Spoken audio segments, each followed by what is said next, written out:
आपण पाहत आहात महा टाइम्स न्यूज, नवा काळ, नव्या बातम्या।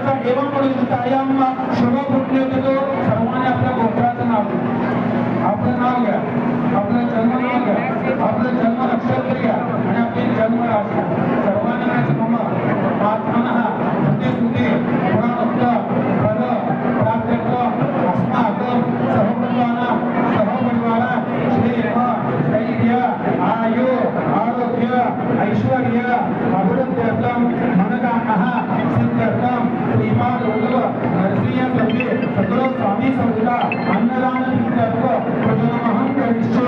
सर्वांनी धरून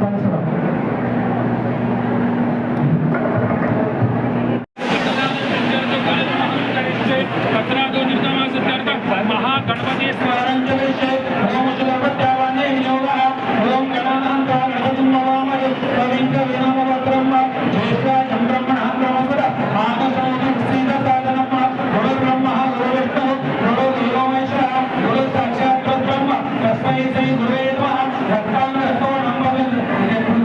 रक्तांगरक्तवर्णं प्रगुणित त्रैलोक्यवानक विश्वनायक भक्तवत्सले श्री स्वामी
भावना काय नाही, आता इथे आलेलो आपण बघतोय प्रचंड गर्दी आहे।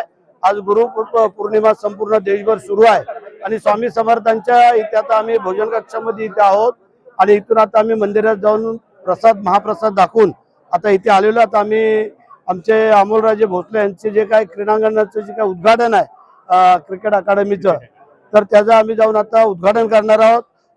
सर्वच मान्यवर मंडळी इथले स्थानिक आमदार आहेत, आमच्याबरोबर आले तिकडे चिपळूणचे आमदार आहेत, आमचे चंदगडचे आमदार आहेत आणि काही स्थानिक मंडळी आहेत, इथले नगर अध्यक्ष आहेत।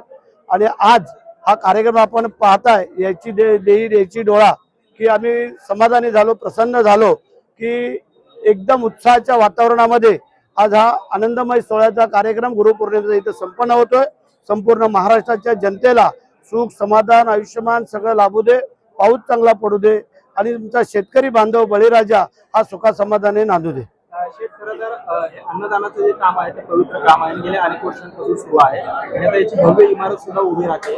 कशा पद्धतीने राज्य शासन याकडे पाहत आहे आणि काय 1988 पासून सुरू झालेलं हे अन्नछत्र आहे. 3 किलो तांदळावरती सुरू केलेलं अन्नछत्र आता हजारो किलो तांदळाचा महाप्रसाद इथे केला जातो. जागा अपुरी पडते म्हणून इथल्या मंडळींनी सगळ्यांनीच मिळून आज एक मोठं भोजनालय कक्ष उभं करतात. काम चालू झालेलं आहे आणि मला वाटतं काही महिन्यात काम पूर्ण झालं का परत आम्ही पुढच्या गुरुपौर्णिमेच्या अगोदर हे काम पूर्ण होईल आणि आम्ही सर्वच आमदार असतील, मंत्री असतील, मुख्यमंत्री, उपमुख्यमंत्री ज्यांना हे बोलवतील त्या सगळ्यांना घेऊन येण्याची जबाबदारी आम्ही सर्व घेतो आणि एक चांगल्या कामाला त्यावेळेला सुरुवात करूया.